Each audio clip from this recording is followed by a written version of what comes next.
अधिकांश नेता, कुछ एक्सेप्शंस हो सकते हैं, अधिकांश नेता, अधिकांश पार्टियां अपनों का विकास करते हैं।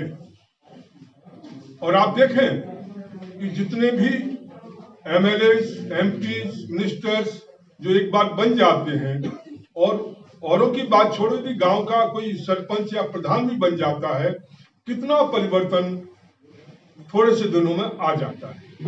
क्यों? क्योंकि सभी विकास की जो अवधारणा हमने बनाई हुई है वो अपना विकास और अपनों का विकास, ये धारणा हमने बनाई।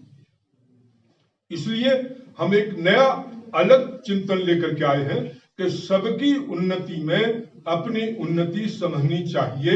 ये हमारे राजनीतिक चिंतन का या राजनीतिक दर्शन का आधार है और उसी आधार पर हम काम करना चाहते हैं।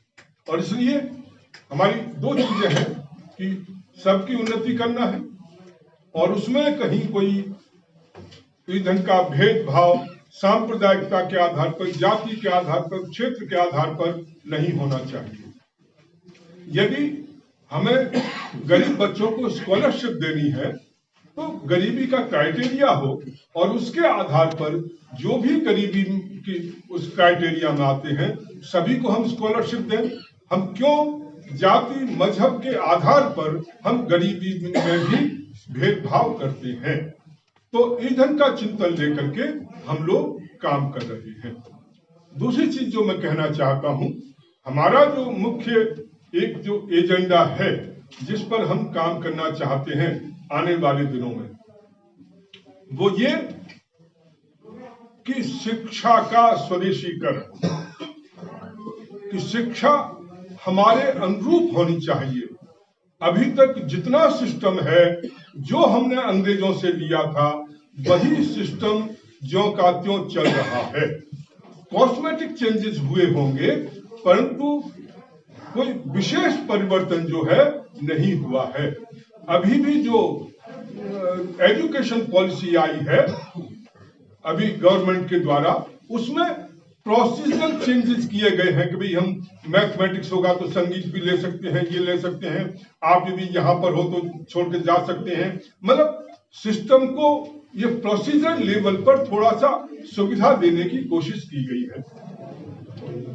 दूसरा, कहीं कुछ थोड़ा बहुत कहीं चेंजेस किए होंगे परंतु जो उसका जो स्वरूप है वो ज्यों का त्यों जैसा अंग्रेजों के द्वारा यहाँ शिक्षा पद्धति लागू की गई थी ज्यों की त्यों वो उन्होंने लागू की हुई है, उसमें कोई बहुत ज्यादा परिवर्तन नहीं आया। तो इसलिए हमारा कहना यह है कि लॉर्ड मैकाले ने जब नई शिक्षा पद्धति इस देश में लागू की थी वो इसलिए लागू की थी कि इस देश को हमेशा के लिए गुलाम बनाया जा सके, और वही शिक्षा पद्धति उनके जाने के बाद भी वही चल रही है।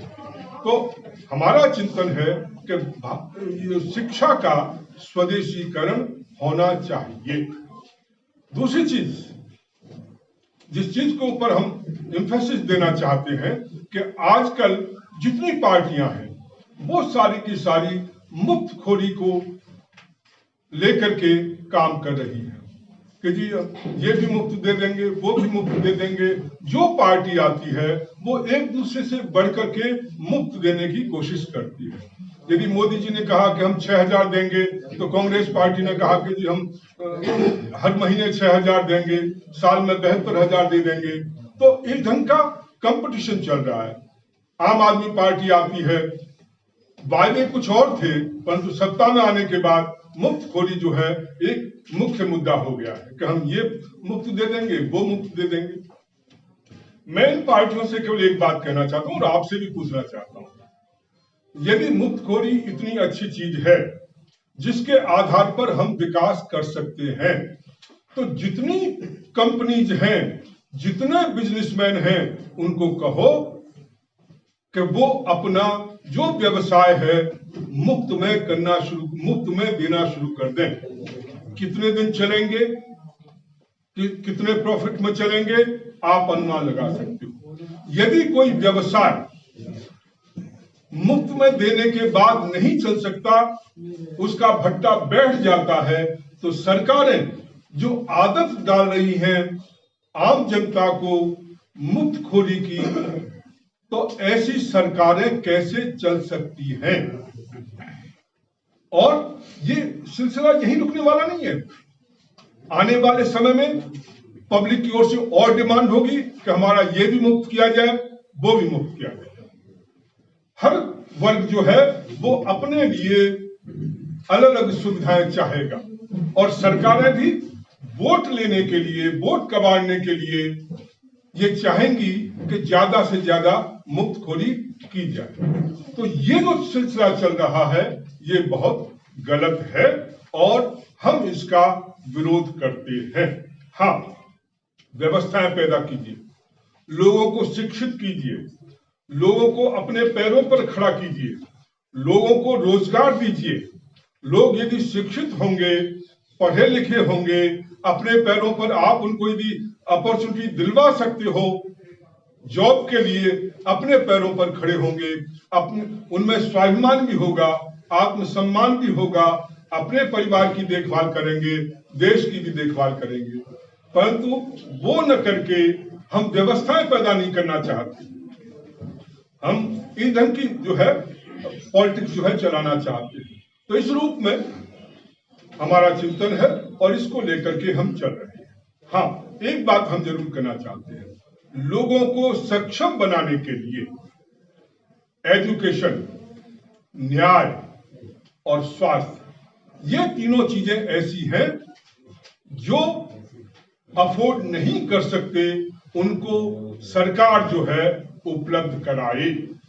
शिक्षा इसलिए जरूरी है क्योंकि वो व्यक्ति भी हम शिक्षा दे सकते हैं उसको, और यदि वो अफोर्ड नहीं कर सकता है तो शासन की जिम्मेदारी बनती है कि उनको शिक्षा दिलाए। उस आधार पर वो समर्थ बन करके वो समाज के लिए उपयोगी हो सकता है। व्यक्ति स्वस्थ रहेगा तो समाज के लिए उपयोगी हो सकता है, न्याय उसको सस्ता मिल सकता है तो वो समाज के लिए उपयोगी हो सकता है। तो इस रूप में ये तीन चीजें ऐसी हैं जिस पर हर व्यक्ति का अधिकार होना चाहिए, और यदि इन्वेस्टमेंट करना है तो ये क्षेत्र है जिनमें हम इन्वेस्टमेंट करें। परंतु हो उल्टा रहा है, हम शिक्षा की बात नहीं करते, हम न्याय की बात नहीं करते। न्याय इतना महंगा हो चुका है, आप जिंदगी भर निकाल दोगे, एक छोटा सा केस रजिस्टर्ड हो जाए उसको खत्म करने के लिए आपकी पूरी जिंदगी निकल जाती है, आप उस चंगुल से निकल नहीं पाते। कैसी व्यवस्था हमने पैदा की है। तो इसलिए मेरा अनुरोध है कि हम इस नए ढंग के चिंतन के साथ हम आगे बढ़ना चाहते हैं। मैंने शुरू में एक बात कही थी कि हम अल्टरनेटिव के रूप में आगे आना चाहते हैं। कैसे अल्टरनेटिव? आइडियोलॉजिकली, विचारधारा के आधार। हम उतनी ताकत के रूप में नहीं है अभी, मैं जानता हूं।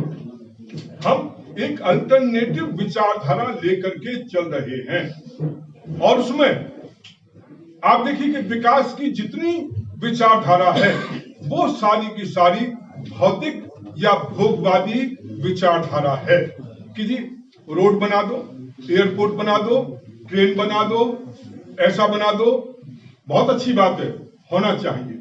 परंतु हमने कभी ये चिंतन नहीं किया कि जिसके लिए हम ये सब कुछ कर रहे हैं उसका विकास कैसे होगा, उसकी उन्नति कैसे होगी। अर्थात मनुष्य समाज की उन्नति, उसका क्या डायरेक्शन, ये डायरेक्शन कहीं पर भी हमारे पास नहीं है। थोड़ी बहुत बातचीत हम संविधान के माध्यम से कर लेते हैं कि जी वहां पर फंडामेंटल राइट्स है, ये है, वो है। इसके अलावा हमने ये सारा का सारा जो उनको किस ढंग से बनना है, वो या तो स्कूल कॉलेज में जो दादा लोग होते हैं, सीनियर जो होते हैं, उनके भरोसे छोड़ दिया है, गली मोहल्ले के जो गुंडे होते हैं उनके भरोसे छोड़ दिया है, या बॉलीवुड के जो लोग होते हैं वो जो अपना पैसा कमाने के लिए जिस ढंग का भी कुछ हमें दिखाते रहते हैं, उनके ऊपर छोड़ दिया है कि हमारे समाज को कैसा बनना है। सरकारों ने ये पूरी जिम्मेदारी छोड़ रखी है कि हमें मनुष्य को कैसा बनाना है, समाज को कैसा बनाना है। हम पशुओं की चिंता करते हैं, पशुओं की नस्ल सुधारने की कोशिश करते हैं, हम सुई से लेकर के कपड़े तक हर चीज की क्वालिटी मेंटेन करने के लिए कोशिश करते हैं, परंतु हम जिस मनुष्य के लिए हम सारी सिस्टम पैदा करना चाहते हैं, उसकी क्वालिटी कैसे मेंटेन रहे, उसकी नस्ल कैसे सुधरे, उसके बारे में हमारा कोई चिंतन नहीं है। इसलिए हमारा कहना है कि संरक्षित प्रकृति, मानव केंद्रित विकास, हमारा विकास का आधार मनुष्य होना चाहिए। मनुष्य को यदि आप विकसित कर दोगे, मनुष्य को अच्छा बना दोगे, मनुष्य को शिक्षित और सही ढंग के संस्कार, सही विचारों के साथ उसको बना सकते हो, तो आपको अपने आप सब व्यवस्थाएं पैदा हो जाएंगी, बहुत ज्यादा कुछ करने की जरूरत नहीं है। आज जो हम शिक्षा दे रहे हैं, आज जो हमने सिस्टम बनाया है, उसमें अधिकांश हम व्यक्ति को लालची बनाते हैं। कितना भी पैसा आ जाए जी, उसे उसका कहीं कोई संतुष्टि नहीं होती कि कितना कमाना है कितना नहीं। उसे हम क्रोधी बना रहे हैं, उसे हम असहिष्णु बना रहे हैं।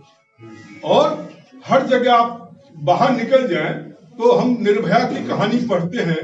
निर्भया की कहानी रोजाना जहां कहीं आप जाओ दोहराई जाती है। इस ढंग के दरिंदे समाज में इतनी संख्या में है कि हमारे पास कोई सिस्टम नहीं है कि हम कैसे इसको कंट्रोल कर सकते हैं। तो इस रूप में हमारा ये जो चिंतन है, ठीक है, ये भौतिक विकास होना चाहिए, पर भौतिक विकास पर ही खत्म नहीं हो जाना चाहिए। हमें मनुष्य के विकास पर ध्यान देने की आवश्यकता है कि हम उसे कैसा बनाना चाहते हैं। अब देखिए, हमारा संविधान सेकुलर है, हम सब सेकुलरिज्म की बात करते हैं, परंतु सेकुलरिज्म क्या होता है और सेकुलरिज्म क्यों नहीं लोगों को बताया जाता। आप मदरसों में जाओगे, मदरसों में क्या शिक्षा दी जा रही है, दूसरे शिक्षा संस्थानों में जाओगे, अलग अलग जो मत पंथ हैं वो अपने तरीके से शिक्षा दे रहे हैं।